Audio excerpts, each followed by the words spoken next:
Hello everybody, welcome to the Americana Bistro Grill. I'm your host, Dr. Rob, who replaced Alvarez-Galloso as the host because he had other works to do. And I'm here with one of the greatest singer-songwriters from the Midwest, from Minnesota, Sarah Morris. I've seen all of her videos, all of her YouTubes, her programs, the Songwriter Challenge. What else could I say? Nothing. For me, it's a pleasure having you, Sarah. It's such a pleasure to meet you. Thank you for having me, and thank you for watching all those videos. I really appreciate it. Is that you have one of the biggest talents. You know what? Instead of seeing the Oscars, I even see, you know what I see instead of the Oscars or the Grammys? I see the MCMO awards every year. The Midwest Country. Come up and party. We have a good time. You should come next year. One day I'm going to see if I could try to go. But I did see the MCMO awards, and that's why I got in contact with you and Ted and Doyle. You've recorded many songs and many CDs and videos. One of the CDs that I loved a lot was All Mine. How did you get the idea of All Mine, including the first video? Just 1 minute. Including the official video, All Mine. 1 minute. The official video, where did you film it, and where did you get the inspiration for the official video and the CD? Yeah, okay, so the inspiration for the CD came from that song, All Mine, when I wrote it. That was inspired by, I do a lot of my songwriting with the Songwriter Challenge group, right? And so we get a word or a video or a picture, and we have to write a song inspired by that. Well, that song is inspired by the word cards. And so I was on a run one day, and the first few lines of that song just came out on the run. And then the song developed into all the ways that I considered how my life is different than I thought it would be.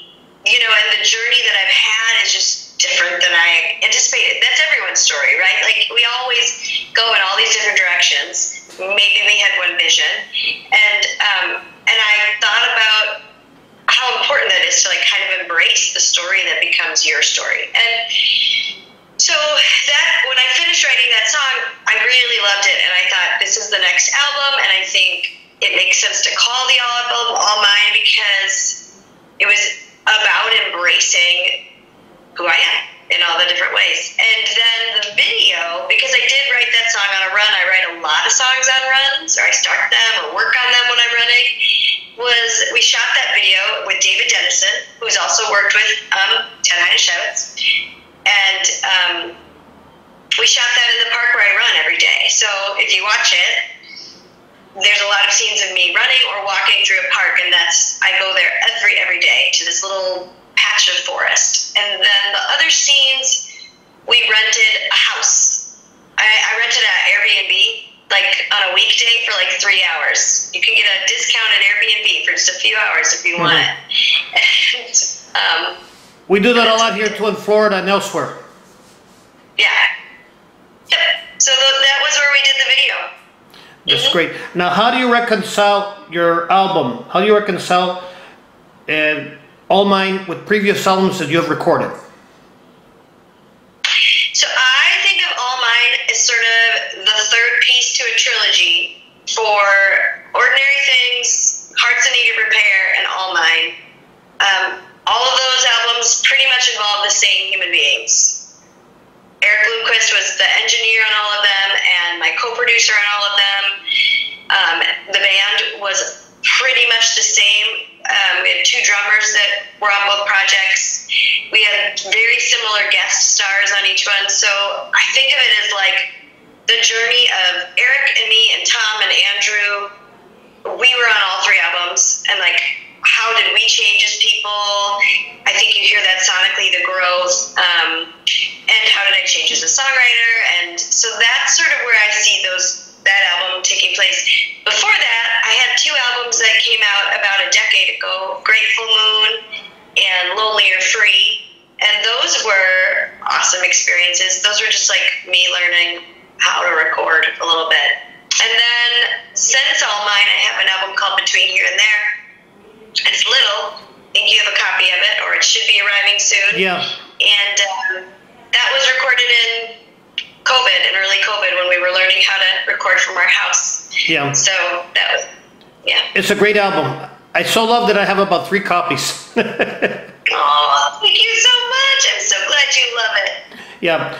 Also, another thing that attracted me was not only the fact that you won the Songwriter Award from MCMO. I want to congratulate you. You earned it because you're one of the greatest singer-songwriters, but also the Songwriter Challenge. What was the idea behind the Songwriter Challenge? So the Songwriter Challenge is actually run by someone named Laurel Tamandel in Wisconsin, and I didn't know her, but I was Facebook friends with her dad, and I didn't really know him either, but I was looking to add more songwriting into my life because at the time I had really young kids, and I wasn't making songwriting a priority, and if you don't make it a priority, it probably doesn't happen, you know. Mm-hmm. So I was feeling some kind of way about that, and then I was looking at Facebook one day, and this person who I didn't know just said that they were starting the Songwriter Challenge group, and there are other Facebook groups like this. I think they were inspired by a group called Real Women, Real Songs, which is a challenge where women write 52 songs in 52 weeks, and they wanted to do a shorter version. So the first summer was 2014, and we wrote 12 songs in 12 weeks, and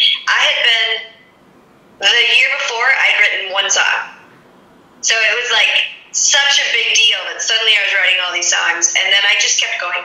So it was pretty awesome. I'm really, really, really thankful to them. Yeah.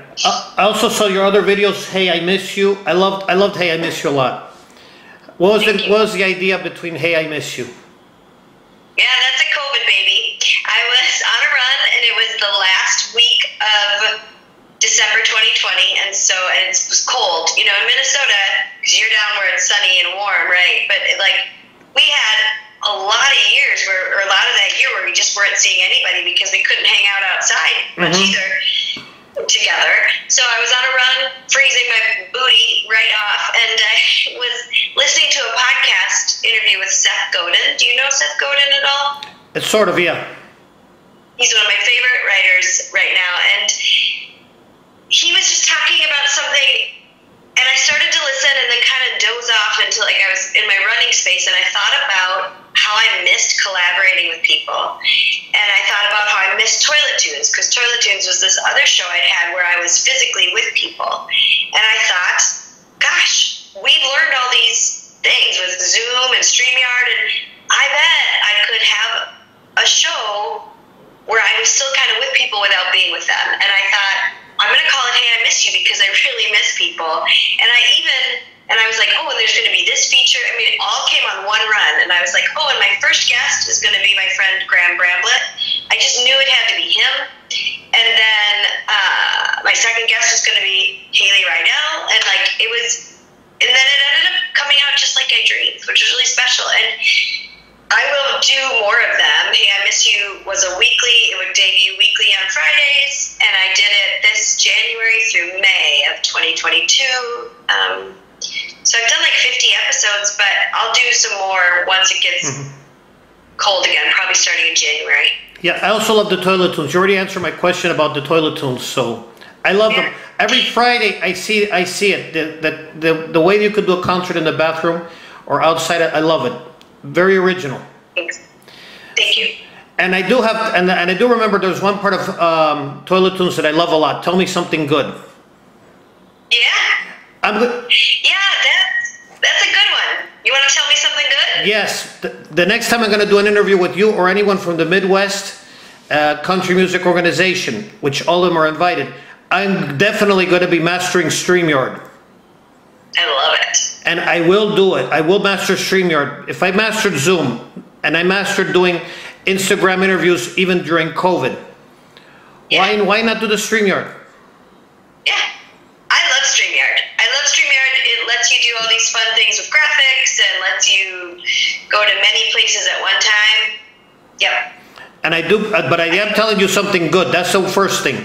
The second thing, That's the first good thing was I'm going to master StreamYard, so I'm going to interview everyone in MCMO. Okay. That's the first thing, telling you something good.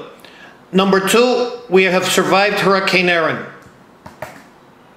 We have survived. That's good. And thirdly and fourth, in our area, we're doing this program using solar energy. Yay! It's so good. I'm jealous. I think that's amazing. So we're doing solar energy. I don't have anything plugged here. I'm just right now, the light is the sun that is coming through the window of my office. That is so beautiful. And last but not least, being a Midwesterner by birth, I'm born in Ohio, even though I've been all around. I'm also wearing wardrobe from the All American Clothing Company of Ohio. All of it made in Ohio. My t-shirt, my jeans, my sandals. That's amazing. I have yet to buy the socks. I have yet to buy the socks and I have yet to buy the socks and the shoes. That's coming. Good. I have a good friend who's from Ohio, so I'll have to tell him about Matthew French. Do you know him and his music? I know him in his music. I also want to invite him to be interviewed. Yeah, and he's from Ohio, so he probably should look into that clothing. He should be looking into it. I'm going to be leaving when I publish all of this in YouTube, I'm going to be leaving all of the details of the wardrobe and the fact that we recorded on solar energy as part of Tell Me Something Good.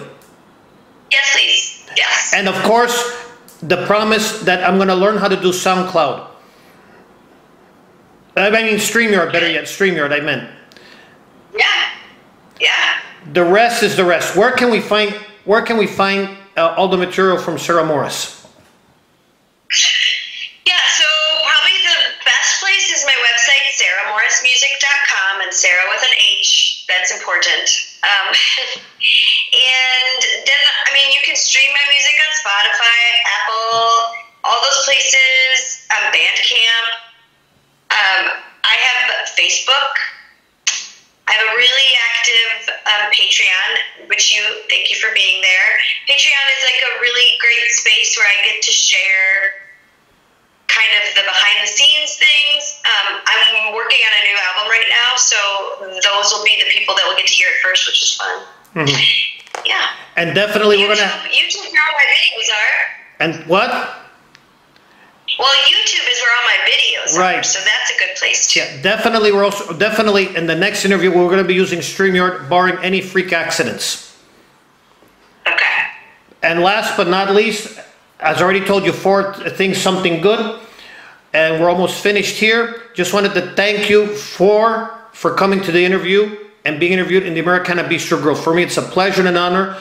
To all of my viewers, please push the like button. Go to Sarah Morris Music in YouTube. Push the like button. Please subscribe to her, and also subscribe to all of the others of the Midwest country music. Please subscribe to them. Also, do me a favor and subscribe to my YouTube. I'm not under Dr. Rob. I'm under Alvarez-Galloso. ALVAREZGALLOSO. In other words, I'm renting the Americana Bistro Grill from him because he was the original host, and he did it with Anna Maria Island Radio, AMI Radio, but since he had a lot of other stuff to do, he left me at the Americana Bistro Grill, and I'm still under his thumb, so please subscribe to his YouTube, and also put all the likes of all of his videos, the good, the bad, and the comic in Spanish and in English, but also, please, the Americana Bistro Grill. We're here, and we're going to be here for all of the artists, and we're going to support every one of them. The rest is the rest. I want to thank you, Sarah. Thank you so much. Thank you, and until next time, don't hang up, please.